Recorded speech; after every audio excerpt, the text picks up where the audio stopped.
Good afternoon, everyone. I had mentioned earlier that I would hold press conferences from time to time to share my thinking with Singaporeans through the media. I had just delivered the NDR last week, so I thought it would be useful to have this press conference today to take stock of what we have done so far and what Singaporeans can expect in the months ahead.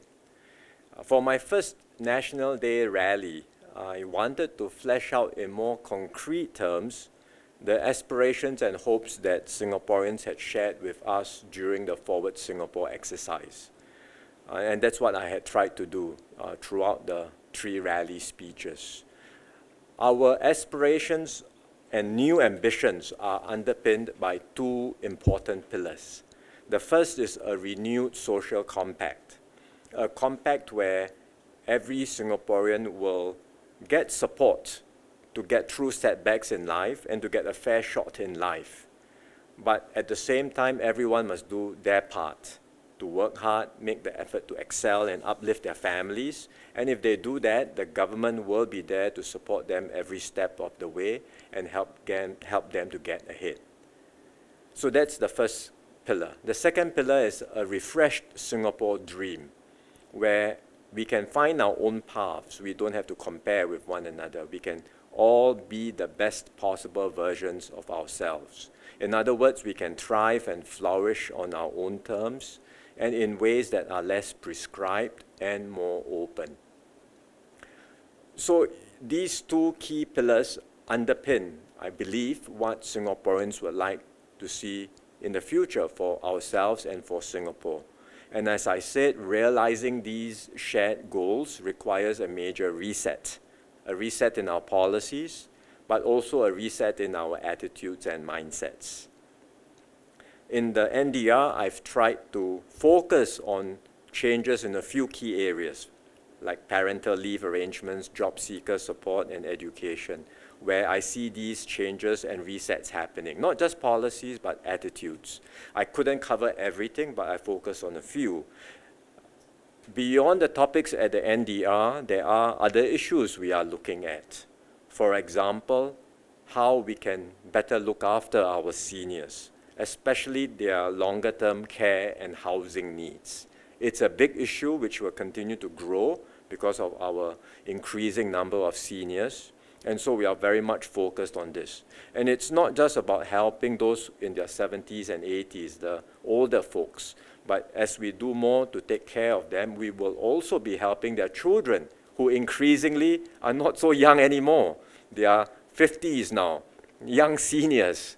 And many of them do feel sandwiched because they have to look after aged parents, but still have children themselves to look after.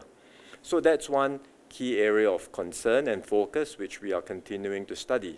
Another issue is tackling cost of living concerns. I mentioned this in the National Day message and the different schemes we have to help Singaporeans cope with cost of living concerns. We have broad-based schemes like CDC vouchers. We also have more targeted schemes like cost of living payouts and USAVE rebates that are for lower and middle income groups.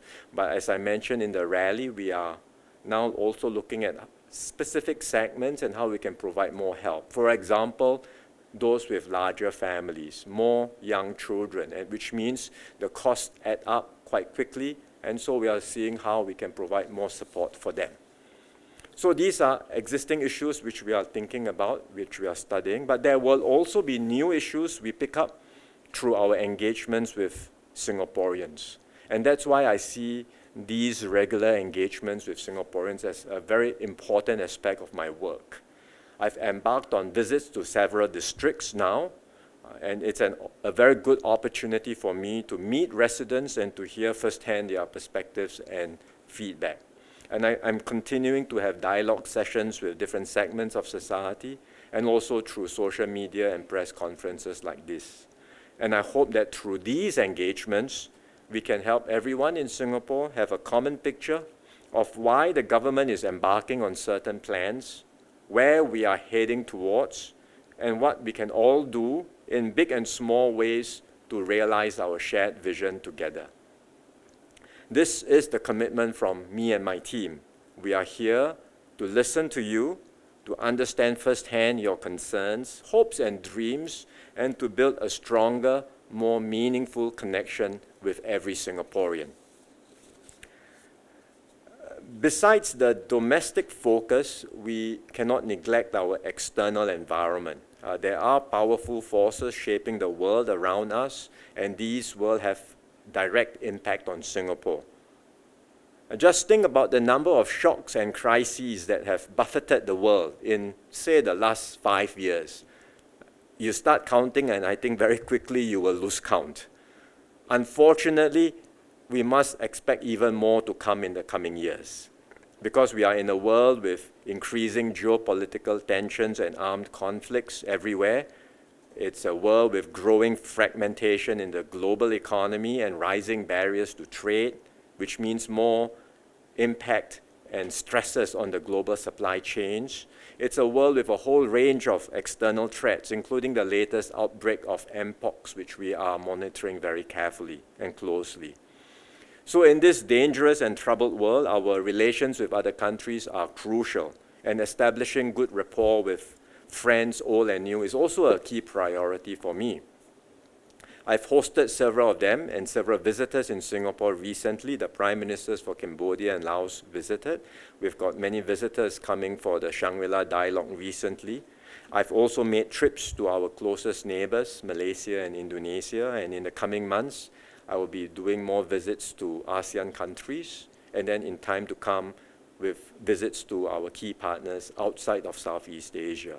I will also be attending a few international summits. They have the ASEAN Summit, APEC, and G20 all coming up in the latter part of this year. These are all opportunities for me to touch base with my counterparts. Some I've met before, but it's important I meet them in my new capacity and establish good personal relations at the leadership level, because that sets the tone for our overall relationship. In some countries, there have been or there will be changes in government, and that means potentially working with new governments, new people, new leaders, even as we renew ties with old friends. So that's how we navigate this new environment, always staying nimble and vigilant, continually finding ways to strengthen our partnerships and build new connections, and to maintain our relevance on the global stage. I didn't get a chance to say much about foreign policy or the external environment at the rally, but I will find future occasions to do so. It's important for me to engage Singaporeans on these issues, because I think everyone needs to understand what's at stake, especially on critical issues where our collective security and fundamental interests are involved. We must be able to come together as one people, despite our differences in perspectives, and take a common pro-Singapore position to advance our national interests together. So we have a full agenda ahead of us, both domestic and foreign, and we will have to continue working closely together to chart our new way forward towards a better Singapore in the years to come. I'm happy to take questions from all of you. Okay, thank you, PM. I will call you when you call. When I call you, please introduce yourself and then ask your question.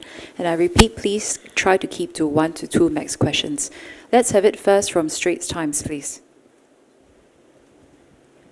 Thank you, PM. I'm Lynette from the Straits Times. My question is, when you spoke to some of us just before you became PM, you mentioned that you were prepared to relook all assumptions. So what assumptions are we challenging with the announcements in NDR, and in what other ways are we prepared to be bold, as you said? Well, I think the biggest assumption of all is that we must never assume the good things in life just fall on our laps, and that things magically work. Everything just works in place, everything is hunky-dory in Singapore.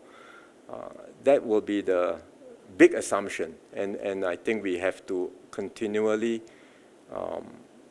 question that, not assume that we can simply cruise along just with the status quo.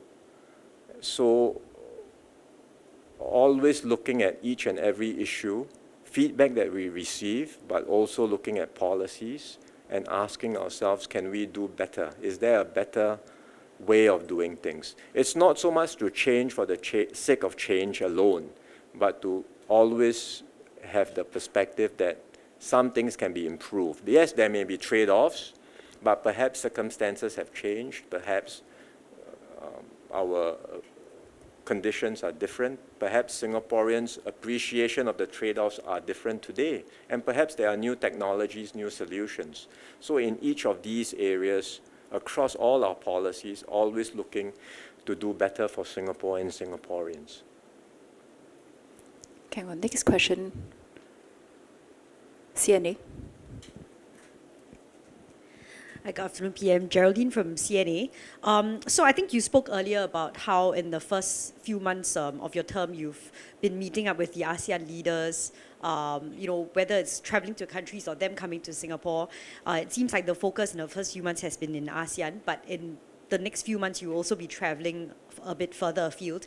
So I just wanted to get your sense of what your priorities might be as you travel to meet with these leaders from different countries, especially given that you've mentioned in some countries we might see a change in government. Well, the next few months are still going to be ASEAN because I've only covered 2 countries for now, Malaysia and Indonesia, Malaysia and Brunei. I will be visiting Indonesia soon, most likely after they have sworn in the new government. I certainly with other ASEAN countries as well. And then in due course, I will look at visiting countries outside of ASEAN. But even for the countries that I've already visited, like Malaysia, I think we have such a close relationship with so many issues being discussed that there will be more than one occasion to visit. So for example, we are already planning for our leaders retreat later this year, where Prime Minister and Anwar and I can take stock of the bilateral discussions on a whole range of issues and see how we can make further progress. So clearly it starts with ASEAN because these are neighbors around us. We have closer relationships with all of them, and we want to advance these bilateral ties. But in due course, I will be visiting outside of ASEAN too. And of course, the international forums allows me an opportunity without having to visit the country to meet many people at the same time. That includes APEC and G20. Thanks, PM. Hang on. Next question, Channel 8. Good afternoon, PM. I'm Kawai from Channel 8. My question is, there's been many policies and initiatives that you announced during this year's NDR, such as to encourage Singaporeans to procreate. However, many of this time is about individual choices and mindset, and some of these just go beyond policies. Yes. So what more do you think we should do to change the mindset of people? Well, as I mentioned in the rally speech, getting married, having children, these are deeply personal choices, and we understand that. Everyone will have views on such matters. And for many young people that we engage, there are also competing aspirations and goals because they want to do well in their careers. They also want to pursue their own personal goals. And they will have to find a balance for themselves. I think what the government should focus on and what we are indeed focusing on is to look at how we can create a more family-friendly environment in Singapore. So it's less of the perhaps older previous approach where it's incentives for babies, but rather than direct incentives towards procreation per se, it's to take the resources and see how we can use these resources to create a more family-friendly environment in general in Singapore. And that means looking at areas of concern for many young parents and families like preschool and education. It means looking at leave arrangements because many young parents do want to spend time with their children, especially when they are infants. And then it also means looking at areas like cost of living because, as I've mentioned just now, we know that many parents with children, especially when they have more than 3 or more kids, the cost starts to add up. It's not just your groceries and your daily necessities, but even fetching kids from place to place. If you have a big family, you need to make arrangements, and then all of these costs can pile up very quickly. So if we focus our minds on these areas and apply resources in these areas of need, I hope we can create over time, a culture, sort of appreciation that in Singapore we have an environment which is conducive for families. And then at the end of the day, we must let Singaporeans decide, but hopefully with that wider environment, more people will be encouraged and motivated to settle down and have kids. Okay, thanks, PM. Let's take from, I think, Zhao Bao. You had a question? Hi, PM. This is Eileen from Taobao. Yes, your mic is on. Okay. So I would like to ask, you mentioned in your NDR speech that we need to be bold but prudent, resetting policies and attitudes, but at the same time also respecting past. So how could you bring us through your thought process on how you come up with this speech? And also, how are people going to square this seemingly different set of ideas, like so somehow contradictory? And then What kind of contradictory ideas you mean? as in dichotomous, like as in bold, prudent, bold, and then resetting major resetting, but at the same time also honoring the past. Yeah. And then just a follow-up on what you said just now. You said you have visited some districts. So where did you visit after Tampines? Weren't the media with me? Sorry? Weren't the media with me in these visits after Tampines? Okay, no, I'm just curious. I thought you would have been with me all the while. Let's see, after Tampines, I visited Tanjong Pagar. I visited my own Marsiling UT. And then what was one more? West Coast, I think. Yeah, these were the few. I think most of them we are quite happy to have the media come and cover, but there will be occasions, a few where we don't think it's necessary because there's really nothing much to highlight, and so we think it's there's no need to trouble the media for all the visits, especially when there's no new thing to cover or highlight. So we'll just keep it without media coverage. But other than that, if many of the visits, we are quite happy for the media to come along, and we have been. And similarly for the subsequent visits, I'm sure there will be opportunities for the media to cover these visits as well. On the first question, how to balance between respecting the past and also being bold for the future, not allowing the past to constrain our options for the future.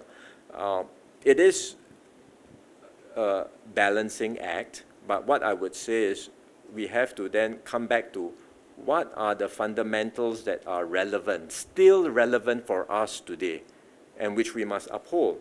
These are important fundamental principles. It could be multiculturalism, it could be an ethos of self-reliance, focus on families, right? These are all important values and fundamentals which we want to preserve. So if we understand what these are, then we don't discard them. We retain them even as we think about making bold changes. And a clear illustration of that is when we think about doing unemployment benefit. It's something that the government all this while for many, many decades has had reservations about for good reasons, because we have seen how unemployment insurance in other countries have led to negative effects. But it doesn't mean that we cannot do something different in Singapore, appropriately designed for our circumstances and well designed to minimize the negative effects we have seen elsewhere. So we have taken a lot of time thinking about these issues and eventually coming up with a job seeker support scheme, which we think allows us to find that right balance. Doing something different, something new, but at the same time, putting in place appropriate conditions that will also require individuals to do their part, to work hard, to get career coaching, to get skills training, and job matching. How are we going to adjust the budget to accommodate these additional expenses? We will find a budget. I mean, a lot of the initiatives that we are undertaking under Forward Singapore, and which I've announced, will require additional resources. But in some ways, when we start, when we factor in not the annual budgets, because the annual budgets looks at only 1 year ahead, but if you had recalled, MOF had put up a medium-term budget forecast, where we set out some of our expectations for how budgets will rise and expenditures will rise in the coming years. We had already started thinking about rising expenditure requirements due to aging populations, due to our rising social expenditures, and we knew that we needed to put in place revenue tax changes and adjustments in order to ensure that we have sufficient revenues for the medium term. So we will make sure that all of these new social initiatives that incur additional resources will be met by sufficient revenues in a way that's fiscally sustainable. Next question, CNA Digital. You pass to the front. Hi, thank you, PM. Fabian from CNA Digital here. So today marks 100 full days since you took office. Just wondering, what were your immediate priorities in these first 100 days, and do you think you achieved them? And also, what has been the biggest challenges so far? Well, I don't think of 100 day, 200 day, any of these milestones. I mean, I think the first priority for me after taking over was to think about what new directions, having had a leadership transition and a new government in place, what will we do to take Singapore forward in our next bound? And for Singaporeans, what does that mean? What does a new leader, a new government mean? And how do we anticipate that Singapore will move forward in this next phase of nation building? That was the key priority for me immediately after the leadership transition. And to do that, I took reference, of course, from the exercise which we had just completed, the Forward Singapore exercise, which indeed set out very clearly our shared ambitions for our next bound. And so, as I mentioned just now, one of my key priorities at the beginning is to flesh out what Forward Singapore means, beyond the slogan, beyond the catchphrase. What does it mean in concrete terms? And I've tried to do over a period of, over the last few months, since taking over, in different engagements, in different dialogue sessions, but the National Day rally itself was an opportunity for me, for the first time, at such a national platform, to bring it all together and to crystallize it, hopefully in clearer and more concrete terms. And I hope I have been able to do that. But this is not the end of it. As I said, there will be more to come, and we are continuing to work on different issues. Okay, next question. Quite a few hands. Next, Business Times. Hi, PM Sharon from Business Times. I was wondering, during your visits and engagements with Singaporeans, could you share maybe what's your sense of what Singaporeans are most satisfied with right now versus what are they most unhappy about? And how are you planning to fix this before the next GE? Thank you. I think for the most part, many Singaporeans I engage with appreciate that what we have in Singapore is unique and special. Because we are a well-informed people. We can see what's happening around us in many countries around the world where there have been tremendous pressures on society, and you see societies crumbling, you see trust falling apart, and it's very hard for the center to hold together. And people can see that in countries in many different places, and people appreciate that what we have in Singapore is something quite special for Singaporeans of diverse backgrounds to be able to interact, share common bonds with one another, and for us to have a high level of trust as a society, both amongst ourselves as Singaporeans and between the government and the people. I think that's unique. That's something we should always cherish, and that's why, as I said just now to the first question, we must never take that for granted. I mean, this thing does not just magically sustain by itself. It's something very unique if you look around the world, and we must all do our part to keep it this way, make it even better, and then to ask ourselves, what do we need to do to improve policies, to change attitudes, mindsets, in order for us to keep moving in that trajectory. As far as concerns are in terms of the issues of concerns that are raised, it's the ones that I'm sure all of you are familiar with. Cost of living is one major concern. But if you unpack cost of living, there are different aspects to it. And I mean, there's the day-to-day cost of living because of groceries, food, and you know, the day-to-day essentials. That's one aspect of it. But there are also other sort of big-ticket items, if you will. Housing. It's not something you have to do every day, but the people who have to purchase a home then sometimes feel that home prices have gone up. And I've explained why in the rally because of COVID and why it's getting a bit better now, but still there is a way and there's still more room for us to look at how to stabilize the market. So cost of living comes up, but within cost of living, it's not, there are different aspects to it. It could be housing, it could be COE, it could be day-to-day expenses. Okay, next question. Berita Harian. Hi, Mr. Prime Minister. Hello. Atia from Berita Harian. After 100 days, how have you, or what have you better learned about the Malay Muslim sentiments on the day-to-day or local issues, as well as the external issues, and how did you prepare your Malay NDR speech? And then secondly, on the Islamic College, how do you think this will complete or complement the current education system, and how does it play a role in terms of that multiple pathways of success? Thank you. I've always had engagements with the Malay Muslim community. It's not only because of the leadership transition, but of course, after the transition itself, I've continued to step up my engagements with different groups, whether it's through MQ, whether it's on festive occasions, whether it's having engagements with young leaders, which I did, and then shared some of their stories. As I said, I've always valued these engagement sessions. In many ways, the concerns that I hear from the Malay Muslim community, many of them are similar to national concerns, not very different. The hopes, aspirations are also similar to national concerns. But of course, there will also be issues specific to the community, as there will be for every community, right? Culture, issues of culture, issues pertaining to language. These are all issues that every community will hold dear to themselves.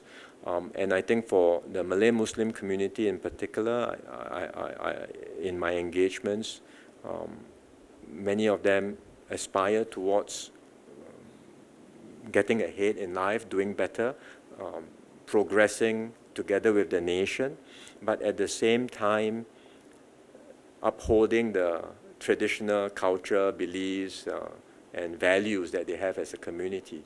And I think that's very valuable, and we will continue to find ways to help the community do so. And the Islamic College is one initiative in that direction, where yes, we have sent our religious scholars overseas for studies, but I think we can find a way, a model in Singapore where some of them can study here in Singapore. We are still working out the details. There are things to be fleshed out, and there will be opportunity for me later on as we put together the details to flesh out what this new college entails, and how it will provide more pathways for Malay Muslim students interested in Islamic studies to pursue an education, not necessarily overseas, but here in Singapore. And we will be able to flesh out the details quite soon later in the year. Okay, thank you, PM. Let's take the last few questions. Shin Min first. Hello, PM. Lulu here from Xinmin.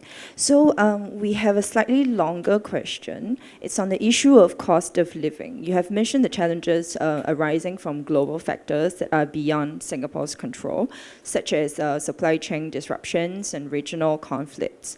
While you assured Singaporeans that the government will continue to provide support when necessary, some have expressed concerns about the level of detail provided on future measures.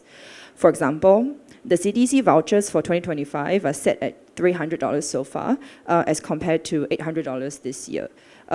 So given the ongoing inflationary pressures, will the government be giving more assistance in terms of CDC vouchers? And how do you plan to balance these pressures with the support needed to help Singaporeans manage their living expenses? And also, just in case it doesn't get asked, common reactions called this NDR as not an election NDR. What are your thoughts on that? I leave people to say what they want about the National Day rally. Somehow there are these labels attached all the time, whether it's a budget. This year's budget too, I was asked the question, is this an election budget or not an election budget? I don't know. I leave it to people to make their commentaries. Same for the National Day rally. On cost of living and whether or not there will be more help, well, the CDC vouchers for 2025, you said it's less than 2024, but we haven't had the 25 budget yet. That's next year, early next year. So whether or not there will be more CDC vouchers, I think everyone should just wait and see what is in the budget announcement. But as I mentioned just now, there are different kinds of help measures. Some are broad-based. CDC vouchers is broad-based. Every family gets the same amount. And it's very hard for us, through CDC vouchers, to sort of adjust the amount by family, by income, by circumstances, because then it makes a system a lot more complicated. So CDC vouchers is one scheme where everyone gets something, broad-based help. But we also have other types of help besides CDC vouchers. This year, we are giving out cost of living payouts, cash payouts, for example, targeted at lower to lower middle income groups. We've got utility save rebates, for example, SNCC rebates. So these are more focused, targeted helps, and we will continue to review to see if whether it's broad-based or targeted measures, which ones, or how best to provide adequate support for the people who need help. And then, of course, as I mentioned just now, there is one new group which we think can benefit from more help, larger families, because we think their circumstances, given with more young children, the expenses do add up, and we are prepared to, and we are thinking about how we can provide more help to them. So we are indeed focused on looking at all of these different segments and thinking of different ways in which we can help address cost of living. Even as we do so, we will also focus or look at the broader macro environment. What is our inflation rate going to be like by the end of this year? We already see some signs of moderation, which is helpful. What do we expect inflation to be next year? What do we expect growth and incomes to be like this year, for example? And what is it going to be next year? Last year was a difficult year for us because last year inflation remained quite high and growth was very weak, about 1% growth. And many Singaporeans experienced negative real wage increases. Their real wage actually came down. So understandably, there was a lot of pressure. So we will have to look at the data and what the indicators are with regards to income and inflation this year and next year, and then think about how we can put together the appropriate help, whether broad-based or targeted for the different segments, and we will do so in the budget in 2025. Okay, thank you, PM. Thanks to the journalists. Last two questions. Tamil Murasu and then Mothership. Yeah, why don't you both ask a question if you... Thank you, PM. Good afternoon. Thank you for saying a few words in Tamil during your NDR speech. I hope I got the pronunciation correct. You did. It was right. Thank you for that. My question for you is that there's a lot of focus or mention about reset of policies. In that, are there any non-negotiable policies where we can't reset? Some of the policies or ideals that have formed the foundations or the bedrock of how Singapore was built so far. That is one. Second question, Before stepping down as PM, Mr. Lee actually mentioned in his last interview about the issue of integration in the Indian community.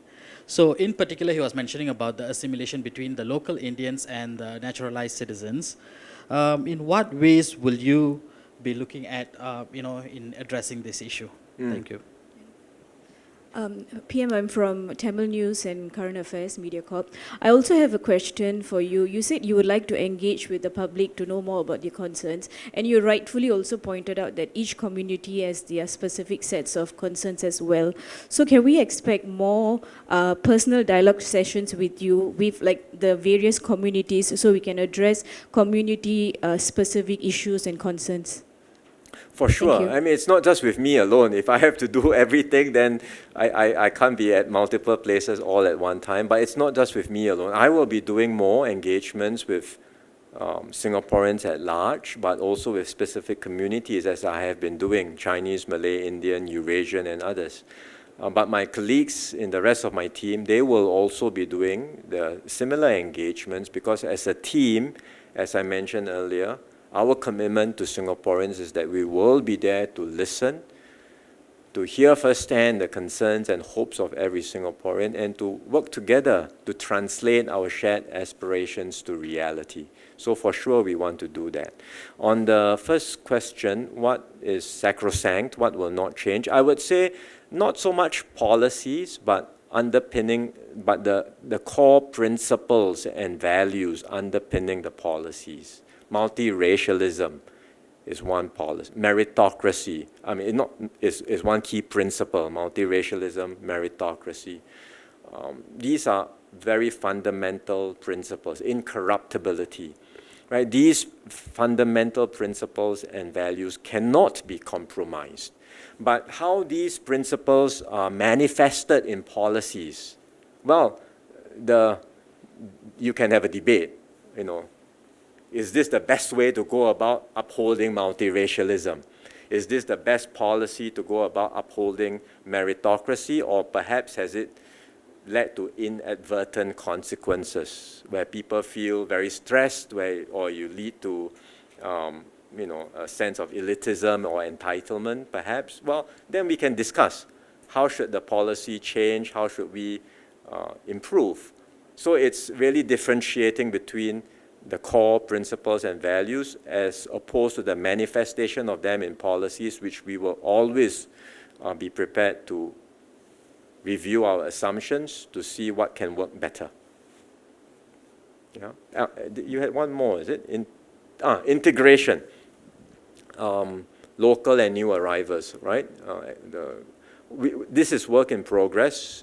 I think all communities, almost all, but the Indian community, the Chinese community, particularly there will be issues where integration comes up, and we know that these issues do arise, and we will continue to engage all the different groups. Our starting point is that we must remain an open society. We welcome all who come here and are prepared to embrace our values and our way of life. So there are house rules. It's not just anyone comes, but there are house rules. We control the flow and we bring them in. At the same time, we as Singaporeans must do our part to be big-hearted, gracious, generous, and welcome them as part of the Singapore family. There will always be frictions from time to time that arises from these sorts of interactions, but over time, as the new arrivals come in, adjust to our way of life, as their children go through our school system, the sons do national service, they become Singaporeans like our forefathers did. So I think this must continue to be our ethos as a society of immigrants, as a nation of immigrants, and we just have to keep on working hard at managing such integration matters. Mothership, please, to conclude. Hi PM, my name is Hannah and I'm from Mothership. So my partner recently forwarded me the 10-week shared parental leave, and I take that as an encouraging sign that young people are probably thinking about having kids as one option. So what advice would you give young Singaporeans who are weighing the pros and cons of starting a family? And my second question is, as someone who harbors ambitions to go to LA 2028 to represent Singapore as an athlete, well done. we're crossing our fingers there. We're starting training soon. What do you wish to say to aspiring athletes like myself or anyone else that are growing up right now? Well, the first point, my advice is go forth, embrace your marriage and parenthood journey. I mean, like I said, it's a personal decision. I can't impose on you what my views are. And I know that, you talk to many parents who are worried about their children. The more sometimes they nag at their kids, the more counterproductive it is. And I think the same might apply in government too. But what we can and what we will do is, as I said, do our best to build a Singapore made for families, create an environment that's conducive for parents, young parents, and for children. And when that, I think it's work in progress. We are getting better today than before, but we will continue to be better. And as we create that new environment, as we start shaping and building a new culture that embraces families, marriage and parenthood, hopefully it will motivate and encourage more young people to take that step to get married and settle down and have their own kids. On athletes, we are doing much more to support them compared to the past. The entire sports ecosystem is a lot more vibrant, a lot more government support has been put in. But I would also say it's not just government alone, because you do see more company sponsors. More can be done, but I think more companies are stepping forward to sponsor our athletes. More are also prepared to take them on after they retire from sports, because you can only be in full-time sports for up to a certain period of time. And after that, what happens? What is your post-sporting career going to be? And if more companies are prepared to step forward and say, look, I value these young athletes because of their attributes, their grit, their resilience, they are team players, they have overcome adversity, so they make for good employees, then I think it gives a lot of assurance to young athletes that I can focus on my sport during this period of time, and later when I step down from sports, I will still be able to continue on with something else in life. And I think all of these different pieces in our ecosystem are starting to come together. Combined with our plans for Kallang Alive, I am hopeful that we can really create vibrant and viable pathways for any person in Singapore to pursue their sporting dreams and realize their sporting dreams. This is for sports, but we want that same conversation to happen in other fields too.